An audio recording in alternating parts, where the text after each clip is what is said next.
why-nya, memahami perkembangan otak, why, kenapa. Nah, Bapak Ibu nanti akan tahu jawabannya mengapa anak rewel dan melawan, lalu kemudian how dan what dan how-nya. Bagaimana menanganinya. Kita tahu penyebabnya, baru kita bisa paham kenapa menanganinya seperti itu. Nah, lanjut saja. Kita berikan waktu kepada pembicara kita, yaitu Ibu Ninong. Silakan Ibu Ninong, kasih tepuk tangan dulu dong. Nggak usah tepuk tangan. Terima, heboh banget. Terima kasih banyak Pak Rino. Salam kenal semua teman-teman, Bapak, Ibu guru, dan pastinya juga ada yang ayah ibu ya. Dan saya terharu karena ada yang jauh-jauh dari Medan juga, Pak Rino gitu.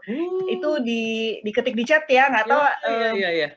Mungkin ada yang lebih jauh lagi tapi belum diketik di chat gitu. Masya Allah, terima kasih banyak. Iya. Giovanni, ini asumsi saya bapak-bapak ya, betul ya?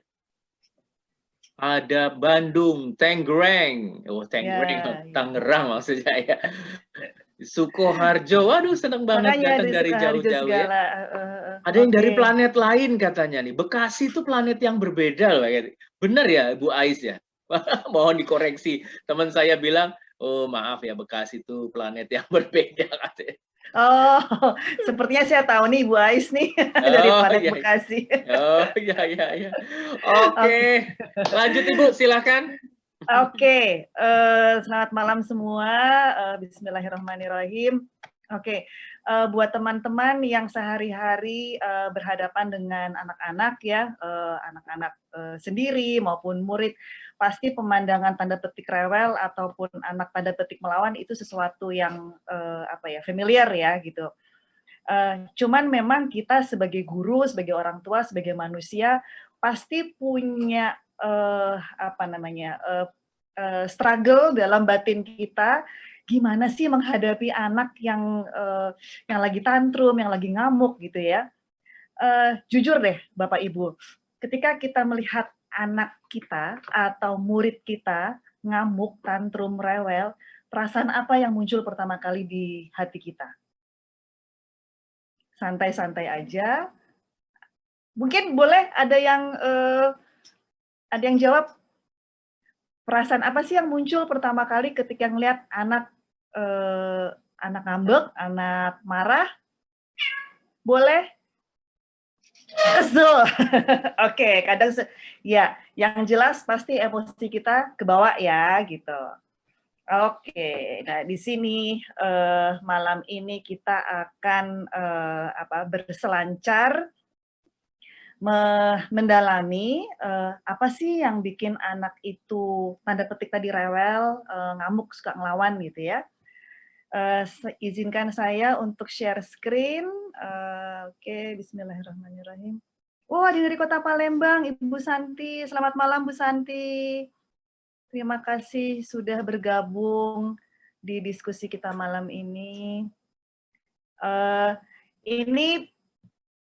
Malam ini kita santai aja ya Bapak Ibu ya. Ini bukan webinar yang resmi yang kaku gitu. Saya lebih suka kalau kita interaktif gitu dan saling mengenal gitu ya. Oke. Nah, jadi tadi yang Pak Rino bilang agenda kita malam ini memahami perkembangan otak anak. Kenapa saya mengajak teman-teman untuk mengenal otak anak dan mengenal perkembangan otak anak? Karena semua perilaku, semua perasaan yang dialami oleh anak ataupun kita orang dewasa itu pusat kendalinya ada di otak, ya. Dan otak anak tentunya beda dengan otak orang dewasa. Mereka masih mengalami masa perkembangan. Oke. Nah, oke. Jadi kita sekarang berselancar dulu memahami perkembangan otak anak. Oke, lanjut. Nah, reaksi umum atau respon guru dan orang tua ketika melihat anak berperilaku seperti ini gitu ya, tantrum, nangis, teriak, biasanya adalah kita langsung tanya anaknya, "Kenapa? Kenapa nangis?" Atau, "Masa gitu aja nggak mau sih? Ayo," pokoknya, selalu biasanya kita, respon pertamanya adalah, "Kenapa kamu nangis?" Gitu.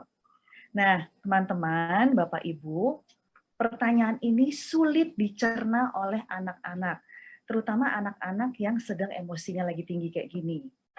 Jadi sebetulnya respon seperti ini, kurang tepat, ya. Kenapa? Nah, ini sekarang saya tanya nih ke Bapak Ibu, kenapa respon seperti ini kurang tepat? Oke, kita kenali dulu dengan, eee, otak, ya. Nah, otak manusia ada organ yang namanya amigdala dan prefrontal cortex. Oke. Nah, amigdala itu ada di bagian tengah agak ke belakang otak kita. Amigdala ini adalah pusat pengendali emosi atau disebutnya juga otak emosi. Di amigdala bersama teman-temannya ada yang namanya hipokampus, mereka menyimpan memori positif dan memori negatif. Jadi, semua kejadian positif dan negatif yang dialami anak, apalagi begitu dia sudah bisa berjalan, sudah bisa berbicara, biasanya anak ingat kejadian-kejadian yang mengesankan baik itu positif maupun negatif. Tapi yang jelas seluruh kejadian yang mereka alami dari mereka lahir sampai saat ini itu tersimpan dengan rapi di lemari memori di hipokampus dan amigdala. Nah, amigdala itu bagian otak yang juga mengakses, melihat situasi ini menyenangkan atau mengancam ya, gitu. Dan ini respon alamiah manusia kalau dia melihat kayaknya lingkungan ini nggak nyaman atau ini kayaknya guru ini galak nih, nggak enak gitu ya. Respon alamiah manusia adalah fight or flight. Yang artinya kalau flight itu kabur, kalau fight itu melawan. Gitu ya. Karena memang ini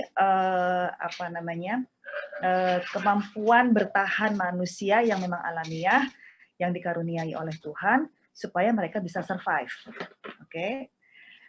Nah, itu adalah situasi yang tidak nyaman, tidak enak, atau kalau situasi itu menyenangkan gitu ya, itu seperti hadiah. Jadi melihat guru yang tersenyum, banyak bercanda, atau datang ke situasi yang menyenangkan gitu ya, wah aku kenal nih dengan orang-orangnya nih gitu. Nah, itu seperti mendapatkan imbalan atau hadiah. Gitu. Nah, teman-teman, amigdala ini sudah matang begitu anak brojol, begitu anak lahir. Otak emosi atau amigdala ini sudah matang, sudah bisa berfungsi. Gitu. Nah, nanti saya akan ajak teman-teman apa implikasinya, apa konsekuensinya dari amigdala yang sudah matang ini ke emosi dan cara berpikir anak. Oke. Nah, ini adalah amigdala. Kemudian ada lagi bagian otak di depan sini yang namanya prefrontal cortex. Frontal itu artinya di depan, gitu ya. Dan cortex itu adalah otak bagian luar. Prefrontal cortex atau biasa kita singkat PFC. Nah, PFC ini adalah bagian otak yang mengendalikan kegiatan kita berpikir.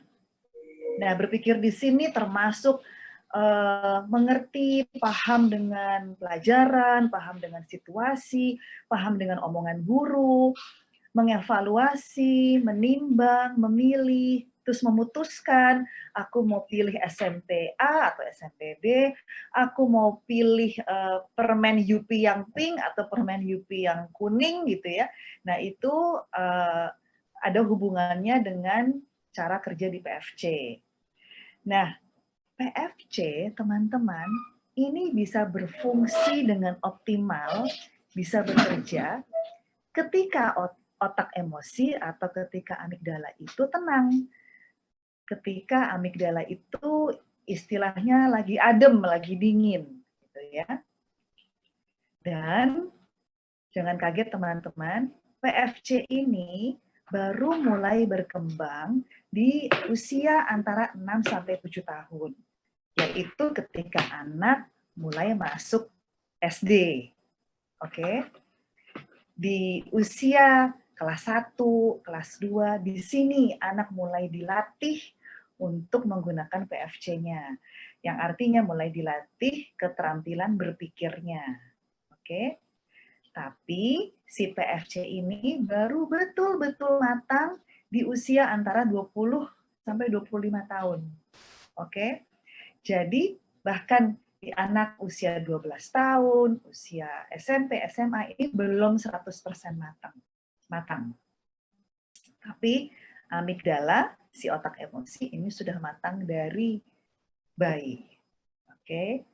Nah, melihat organ otak ini ya, dua organ bagian otak ini, amigdala dan prefrontal cortex, dan melihat kapan organ atau bagian otak ini matang, lalu apa hubungannya ke keterampilan mereka dalam berpikir dan dalam emosi, dalam berperasaan. Oke, nah kita lihat nih teman-teman, jadi anak-anak itu berkembang itu nggak ujuk-ujuk gitu, nggak tiba-tiba mereka bisa berdiri, terus bisa langsung ngomong, bisa langsung menjelaskan perasaannya, bisa langsung mengelola emosinya. Ternyata tidak begitu, teman-teman. Semua ada tahapannya, dan tahapannya ini seperti anak tangga, gitu ya. Nah, kita lihat anak dari usia kurang lebih 0 sampai 5 tahun, gitu ya. Seperti apa sih emosi mereka gitu? Dan teman-teman coba terus hubungkan ya dengan tadi penjelasan saya tentang si amigdala tadi, gitu ya.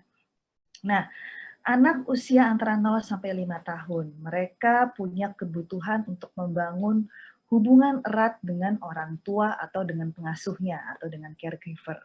Ini memang kebutuhan dasar mereka. Nah, bayi ya, balita, mereka memang didominasi oleh kemampuan menunjukkan emosi, misalnya menangis. Menangis ketika ada sesuatu yang nggak nyaman, pipis, gitu ya, atau ngerasa deg-degan, ngerasa cemas, ngantuk, lapar. Biasanya mereka tunjukkan adalah rewel, ya kan, nangis. Nah, di usia sekitar 3-4 tahun, ketika anak kosakatanya sudah mulai muncul, maka mereka sudah mulai bisa mengkomunikasikan kebutuhannya, udah mulai bervariasi nih cara mereka bicaranya. Dan kemampuan mereka menunjukkan emosi pun juga lebih beragam. Tapi jangan heran, di antara usia 0 sampai 5 tahun ini, rewel atau kita bilangnya temper tantrum, ini masih suka muncul. Kalau frustasi, kalau kemauannya nggak dituruti, gitu ya, seperti yang digambar tadi. Atau pasti ini pemandangan yang sehari-hari lah yang Bapak Ibu lihat ya di sekolah kita atau di rumah. Nah, di usia ini juga jangan heran, anak kecil tetap butuh apresiasi, butuh untuk diperhatikan, dikuatkan apa yang mereka sudah capai atau sudah lakukan. Nah, itu tadi anak antara usia 0 sampai 5 tahun. Nah, usia SD ini antara 6 sampai 10 tahun, ini SD sekitar kelas 4 ya, ya kelas 4 10 tahun. Nah, anak pertama kali masuk SD, mereka beradaptasi dulu di sekolah gitu ya. Kadang ada rasa malu gitu hari pertama masuk sekolah. Dan sama dengan di range usia 0 sampai 5 tahun, di usia ini mereka juga membutuhkan apresiasi gitu. Nah, di usia SD, pengalaman emosi mereka lebih beragam karena mereka sudah bertemu dengan orang lain di luar keluarganya kan. Mereka bertemu dengan teman-teman, dengan guru, dengan staf sekolah gitu ya. Jadi pengalaman emosi mereka tentunya lebih beragam dan sumbernya pun juga beda-beda. Misalnya berantem dengan teman, atau ditegur sama guru, atau datang ke sekolah terlambat, itu semua menimbulkan pengalaman emosi, baik positif maupun negatif. Dan jangan heran teman-teman, di usia SD pun mereka masih agak kesulitan untuk menjelaskan perasaannya. kalau mereka tadi mengalami emosi yang beragam atau punya masalah gitu ya, atau masalah dari rumah gitu ya, terus dibawa ke sekolah dan lihat anak bete. Nah, perasaan yang mereka alami gitu ya, itu tidak semua anak atau rata-rata belum bisa menjelaskan apa yang mereka rasakan dan apa yang mereka alami. Nah, disinilah peran guru dan orang tua untuk membimbing cara mereka mengenali perasaannya dan mengenali persoalannya. Nah, ini kalau usia antara 11 sampai 18 tahun, 11, 12 ini kan antara kelas 4, 5, 6 gitu ya. Saya tidak akan berbicara panjang lebar kalau di range usia ini karena ini usia remaja, tapi ini Bapak Ibu bisa baca nanti. Oke, nah ini tadi perkembangan otak emosi, saya lanjut ke perkembangan otak kognitif atau otak berpikir anak. Kalau teman-teman tadi ingat ya, kalau otak kognitif atau berpikir itu dikelola oleh bagian otak PFC ya, yang di depan sini. Nah, apa kabar nih? Gimana dengan anak usia 0 sampai 2 tahun? Bagaimana cara mereka berpikir?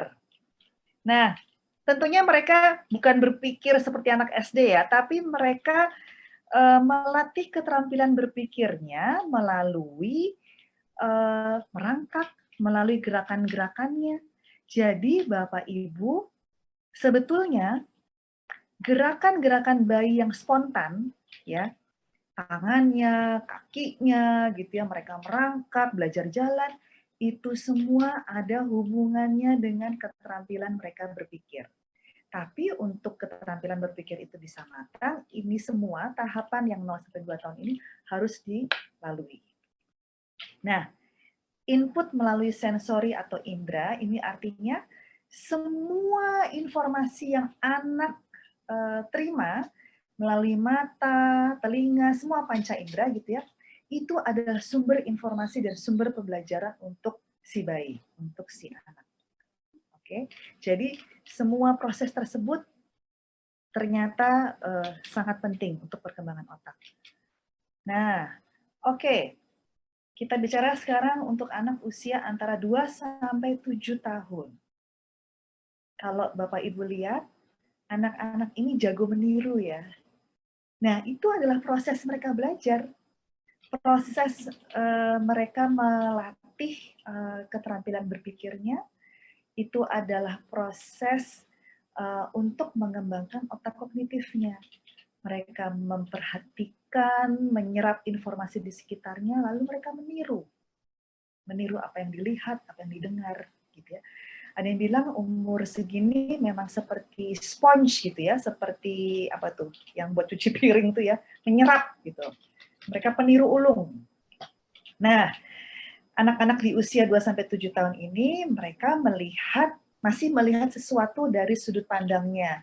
Kalau orang awam bilangnya, dari egonya gitu ya. Nah, itu memang mereka masih terbatas gitu. Cara mereka melihat sesuatu memang hanya baru bisa dari sudut pandang mereka.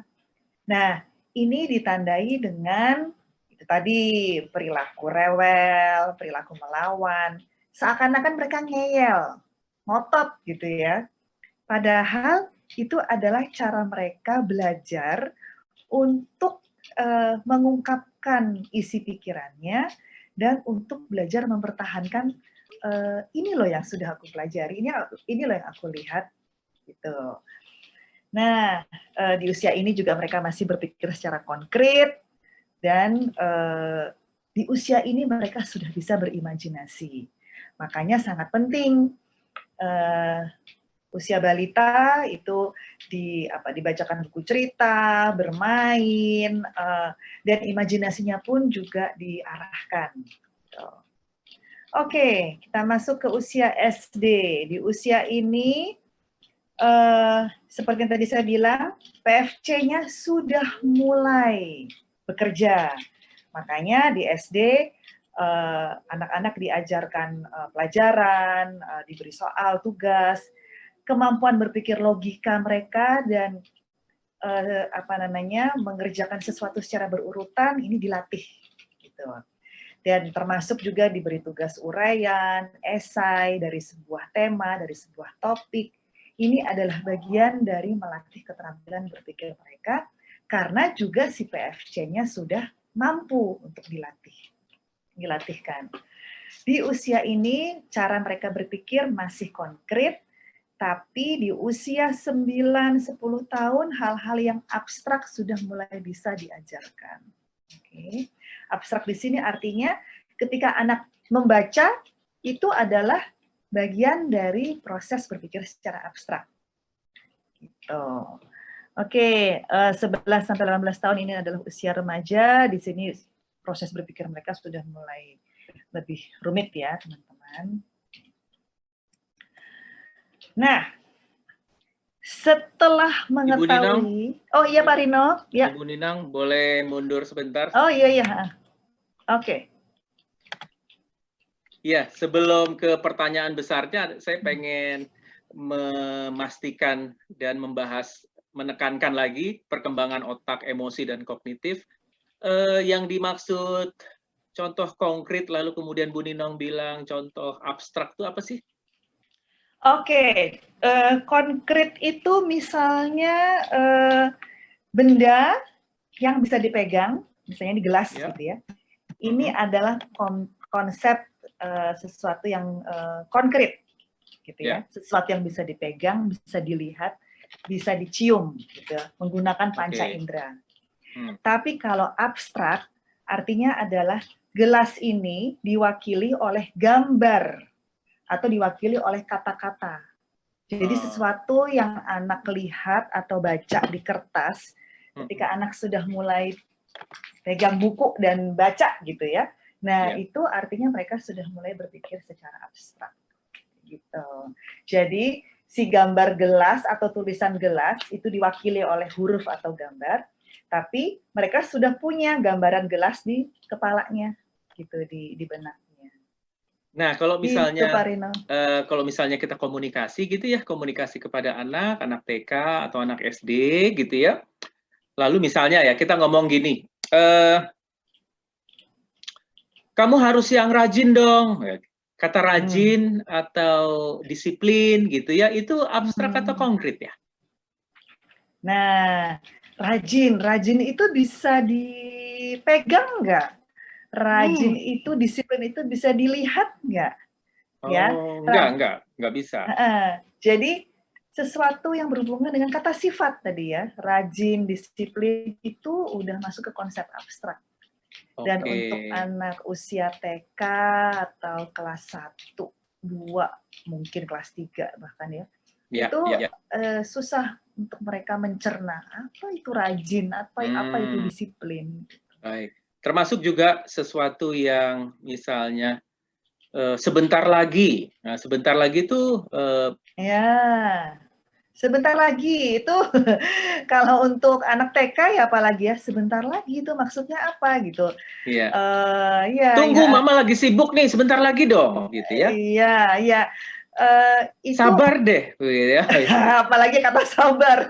Anak belum punya perbendaharaan kata sabar atau kata sebentar lagi di memorinya gitu ya. Nah, coba ya, kita pengen ibu-ibu atau bapak-bapak yang hadir di sini yang bisa tolong tuliskan di chat apa kata-kata yang abstrak ya. Misalnya sabar, sebentar, silakan. Yang kira-kira paling sering Bapak Ibu gunakan kepada siswa atau kepada anak sendiri gitu ya. Silakan ketik di chat. Yang abstrak. Dan suka dipakai ya. Ya, dan sering dipakai. Sabar dong. Sebentar lagi Sedikit tuh, terima kasih. Ini ibu apa bapak nih bintang kecil nih? Fokus dong, waduh, ya, fokus tuh, udah bahasa Inggris gitu ya. Baik, sebentar ya, oke. Bunda lagi sibuk, nih cakep nih. Ini bener banget ya, sibuk. Sibuk tuh apa gitu ya? Cepetan dong, pujian. Karena anak saya kemarin nanya apa itu pujian. Oh iya ya, pujian itu juga nggak bisa dipegang ya. Iya, iya, Iya, pujian. hebat. Oke, hebat juga ini ya. Hebat abstrak ya Bu Nino ya. He Iya, ya, mungkin hebat itu terwakili dengan ekspresi wajah guru ya ketika ngomong hebat gitu. Oke. Tapi, makna hebat itu, belum terlalu konkret gitu. Oke. Kata kerjanya apa dari kata hebat itu? Semangat. Walaupun ada kata-kata yang abstrak, tapi karena ekspresi wajah dia tahu emosi positif yang terpancar Iya, gitu ya. Misalnya iya, hebat gitu ya. Terus iya, keren gitu ya. iya. Ayo cepat Tapi tetap sebentar abstrak gitu lagi. ya. Tetap abstrak gitu. Oke. Jadi anak itu akhirnya memahami makna sebuah kata abstrak dikaitkan dengan emosi atau ekspresi wajah si pembicara. Baik. Maknanya dari situ akhirnya gitu. Nah, lalu Pak Rahmat ini 5 Anak menit soleh. lagi. Nih kira-kira 5 menit lagi itu abstrak atau konkret ya? Nah, 5 menit lagi, tapi kalau kita nggak kaitkan dengan jam dinding, gitu ya, ya itu nggak bermakna gitu. Mungkin anak baru belajar 1, 2, 3, 4, 5 gitu ya, 5 pensil, 5 bola gitu. Tapi menit itu apa artinya gitu. Karena konsep waktu itu juga abstrak.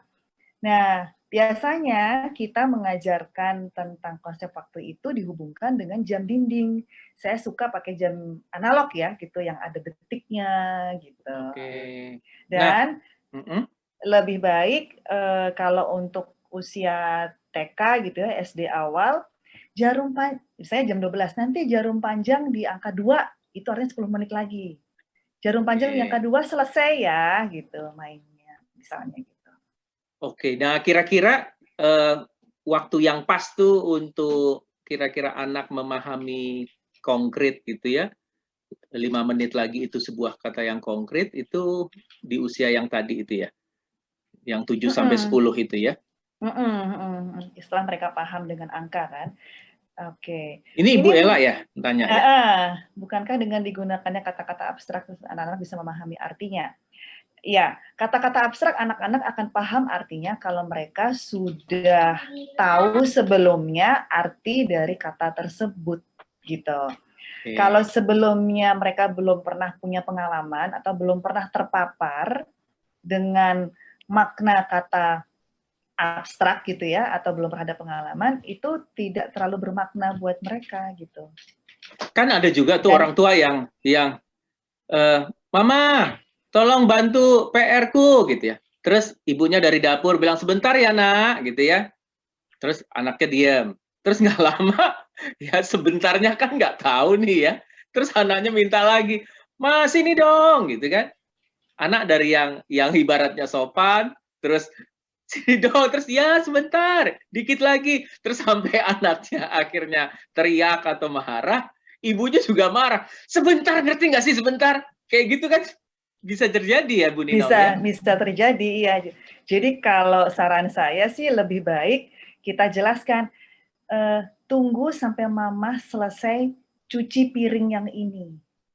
Misalnya misalnya si ibu sedang melakukan sesuatu gitu ya, atau ibu sedang tengah-tengah lagi motong bawang putih misalnya gitu. Oh tuh Ibu Diah tuh. Tunggu, Ibu Diah bilang aku banget dia. oke. Ibu Su Mami juga anak saya jadi sering ikut ngomong sebentar deh gitu ya. Dibersihin Oke. mainannya sebentar, dia dibalikin deh. Oke. Jadi misalnya anak TK dan anak SD amigdalanya dominan gitu ya. Lalu kemudian otak berpikirnya masih belum bisa menangkap hal-hal yang konkret, sebentar tuh berapa lama, sabar tuh seperti apa dan lain sebagainya, kecuali nanti ada contoh konkretnya itu ya. Oke. Betul, betul. Nah, silakan lanjutkan. Nah, nanti, Bapak Ibu akan perhatikan yang dimaksud dengan contoh konkret itu termasuk apa aja, gitu ya. Oke, saya share lagi, ininya, Oh, sebentar slide-nya. ada Miss Ais dari Royal Well School nih. Murid Hmm, saya ada yang apa? Ada yang hanya ikutan oh ikut-ikutan tadi, kata oh, sifat, kata padahal nggak sifat tahu yang buruk. Padahal nggak Ketika tahu artinya. ya, nah ini Oke. nyambung ya karena belum nangkep. Nanti untuk pertanyaan yang kira-kira mirip akan kita bahas di ini ya, di akhir ya teman-teman ya. Ya, baik.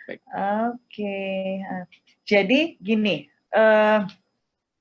dasarnya adalah ini yang perlu teman-teman serap dan pahami, bahwa kemampuan anak dalam berpikir itu belum sama dengan kemampuan berpikir kita orang dewasa.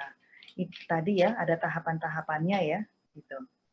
Jadi makanya tadi Pak Rino bahas banyaknya kata abstrak yang loh kok si anak belum ngerti gitu ya. Ini tadi gitu, karena berhubungan dengan si perkembangan otak emosi dan otak kognitif. Oke. Nah, ini saya ingin dengar nih dari teman-teman. Pengen dengar suaranya. Setelah mengetahui bahwa amigdala itu di usia TK dan SD sangat dominan dan PFC-nya belum berkembang dengan baik, menurut teman-teman, jadi mengapa siswa rewel dan melawan? Mau denger dong suaranya 1, 2 teman, Bapak Ibu, monggo. Mungkin slide-nya di stop share dulu deh. Oh iya, oke. Boleh? Monggo dibuka mic-nya. Jadi, ya silakan. Halo Mbak Ibu Dia. Mas Rino. Halo. Iya, halo. Salam kenal. Iya. Jadi saya ini sebenarnya tante dari 5 orang ponakan, udah kayak anak sendiri. Jadi makanya ikutan sesi ini. Nah, kalau pengalaman saya, itu kayaknya kalau mereka merasa tertekan, nggak nyaman, itu mereka udah mulai yang aneh-aneh. Jadi tadi kalau pas slide yang PFC sama amigdala itu sih saya setuju karena selalu ngalamin. Oke. Jadi Bu Dia mulai lihat kaitannya ya dengan si amigdala dan PFC tadi ya, dan mengaitkan dengan ponakan-ponakan kalau lagi rewel nih. Oke. Iya.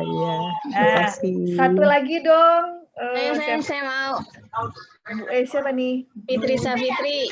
Oh iya, monggo Bu Fitri ya. Iya, kalau saya biasanya pengalamannya kalau anak TK kan baru masuk pengalaman tahun ajaran baru, dia biasanya nggak mau atau dia mau ditemani sama mamahnya. Jadi kalau kita pisah, kita menginginkan anak itu untuk mandiri.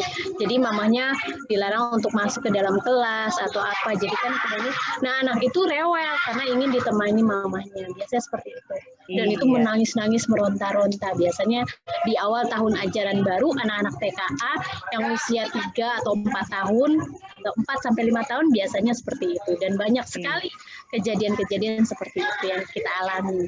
Betul banget ya. Itu pemandangan sehari-hari ya Bu ya, apalagi awal tahun ajaran. Sangat bisa dipahami usia 4 tahun, 5 tahun. Oke. Kita lanjut lagi. Terima kasih Bu Fitri Budian tadi untuk sharingnya. Nah, Ibu Dia. Bu Dia. Oke. Kenapa siswa rewel atau melawan? Kenapa ini sebentar? Nah, karena memang anak usia TK atau SD belum bisa mengelola dan mengekspresikan emosinya dengan baik. Tadi pengalaman Bu Diah ya, anak-anak TKA umur 4 tahun, nangis gitu. Kalau mereka udah bisa ngomong, mereka akan bilang, aku merasa malu, Miss, atau Bu, gitu ya. Aku nggak mau ditinggal sama Mama. Aku ingin Mama nungguin aku. Kan sebetulnya itu ya, maksudnya dibalik nangisnya tadi, gitu. Tapi mereka belum punya kosakata, belum punya cara untuk mengekspresikan perasaannya. Nah, ini mereka belum punya cukup koleksi perilaku dan kata-kata di memorinya. Makanya yang dominan, yang berbicara adalah emosinya.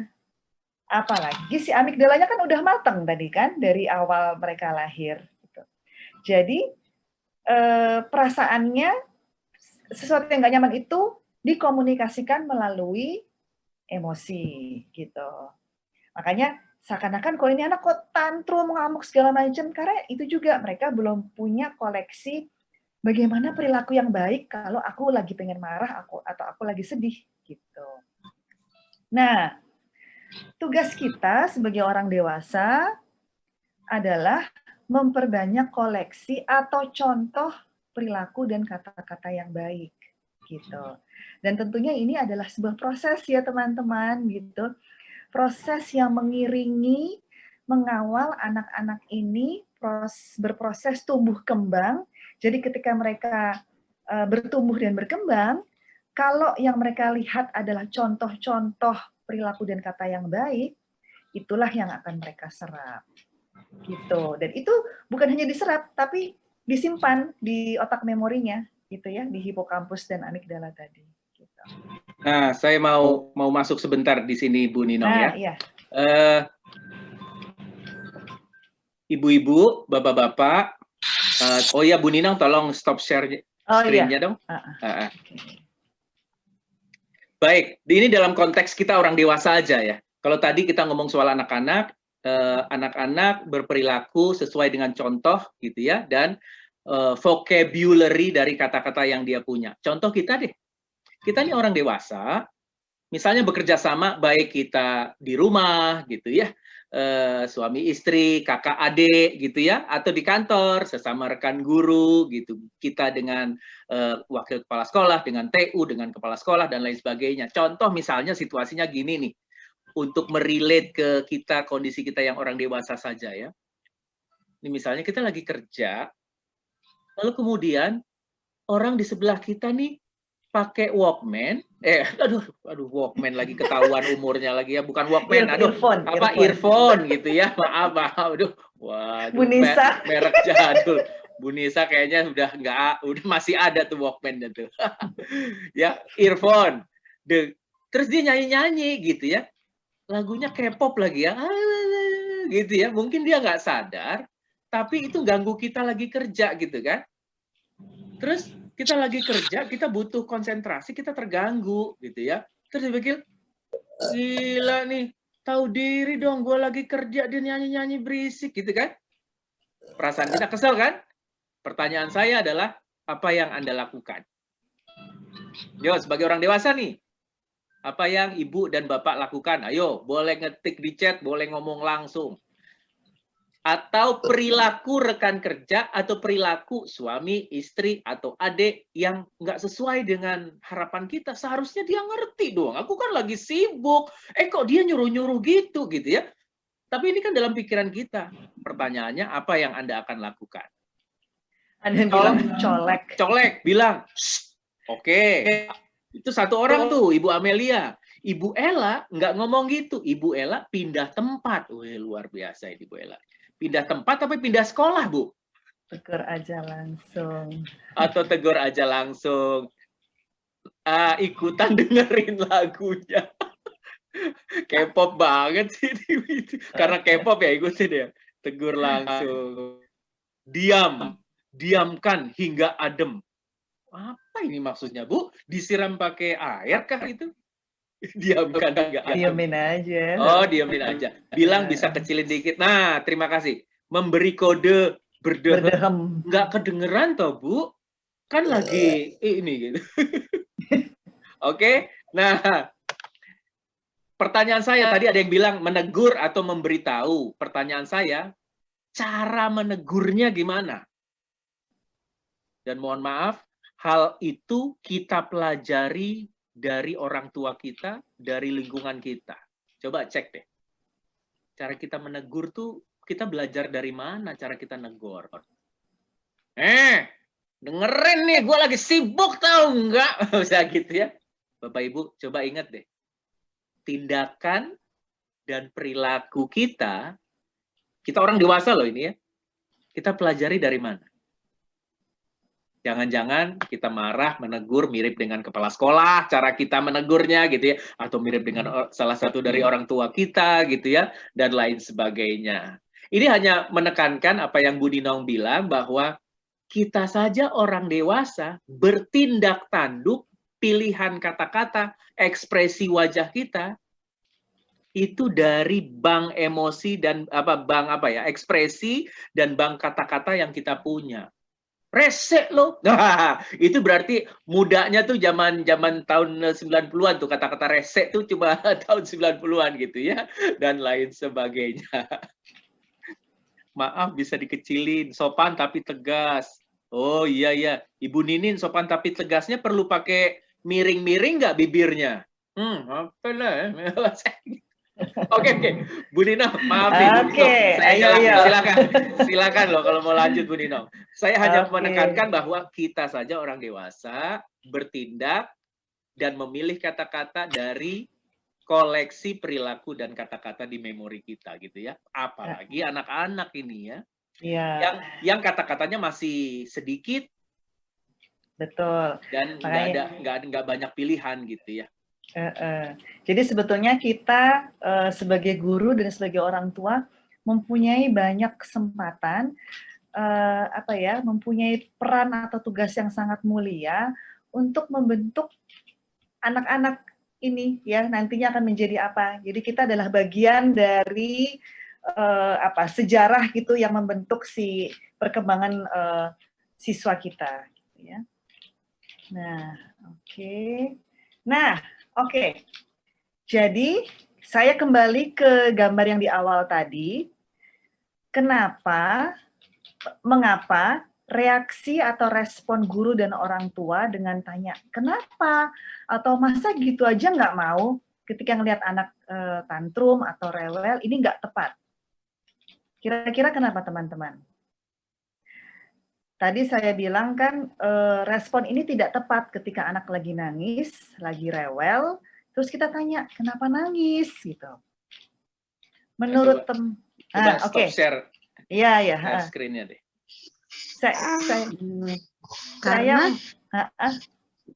Karena tadi aja dia belum bisa mengekspresikan perasaannya. Kok ditanya kenapa orang dia belum bisa atau mengucapkan apa itu yang dia rasa gitu. Betul sekali Bu Amelia gitu ya. Apalagi ketika anak emosinya lagi tinggi, nah apakah otak berpikirnya bisa berfungsi gitu. Oke. Nah. Oh ya, saya mau lengkapi lagi ya Bu Ninong ya. Monggo. Pertanyaan kenapa itu jawabannya jawaban ini saya tanya kepada ibu-ibu dan bapak-bapak ya. Ketika ditanya kenapa, kita saja butuh penjelasan yang terstruktur alias berpikir atau tidak. Monggo dengan suara boleh. Kalau kita harus menjawab pertanyaan kenapa atau mengapa, susah nggak sih jawabnya gitu? Monggo volunteer. Silakan dijawab. Menjawab pertanyaan mengapa itu butuh berpikir nggak sih? Karena kalau menjawab mengapa pasti ada sebab akibatnya. Jadi harus banyak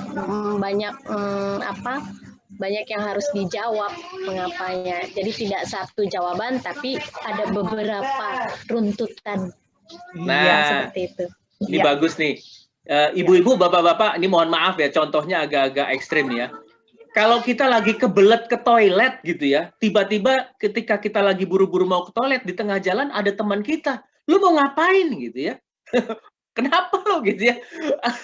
Kira-kira kita jawabnya pas lagi emosi meningkat gitu ya, atau kebelet gitu, kita jawabnya nyaman nggak?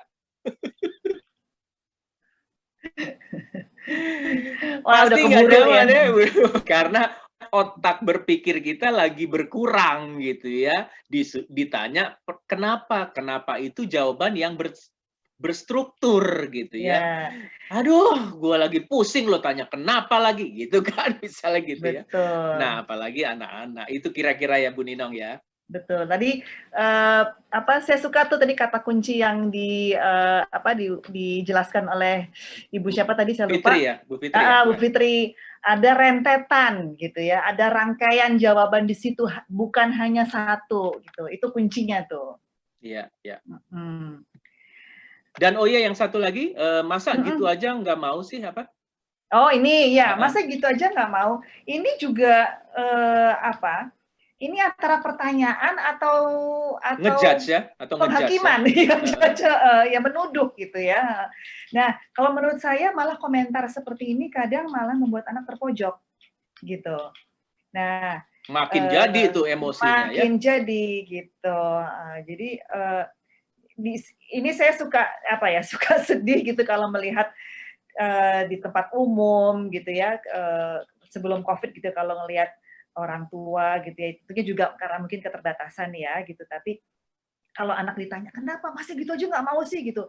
Nah itu membuat anak lebih tersudut, dan sebetulnya kalau dia bisa ngomong kenapa dan kenapa dia tidak mau, dia akan bicara gitu. Tapi ya karena emosinya lagi tinggi, tentunya diungkapkan dengan ini ya, dengan tangisan gitu atau dengan amukan. Oke. Baik.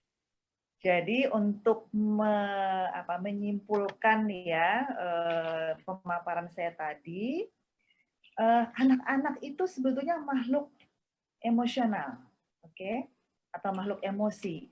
Dan cara mereka mengekspresikan pendapat dan emosi atau perasaannya tentunya tergantung bagaimana mereka mengelola emosi. Lalu seberapa banyak koleksi kata-kata dan perilaku komunikasi yang mereka punya, yang mereka dapatkan dari lingkungan keluarganya atau dari pergaulan dengan teman-temannya gitu ya. Tapi sebetulnya ya Bapak Ibu teman-teman, bukan hanya anak-anak aja. Manusia kita ini adalah makhluk emosional. Nah, ketika ada perubahan atau hal yang anak tidak inginkan, biasanya alamiah akan ada lonjakan emosi negatif. Oke. Tapi kemampuan mengelola emosi ini kan belum berkembang ya gitu. Nah, gimana caranya? Anak tidak akan secara otomatis bisa mengelola emosinya. Mereka butuh proses, seperti anak belajar jalan itu kan nggak langsung jalan berdiri lari gitu ya, nggak. Ada peran orang tua di sini dan ada peran guru.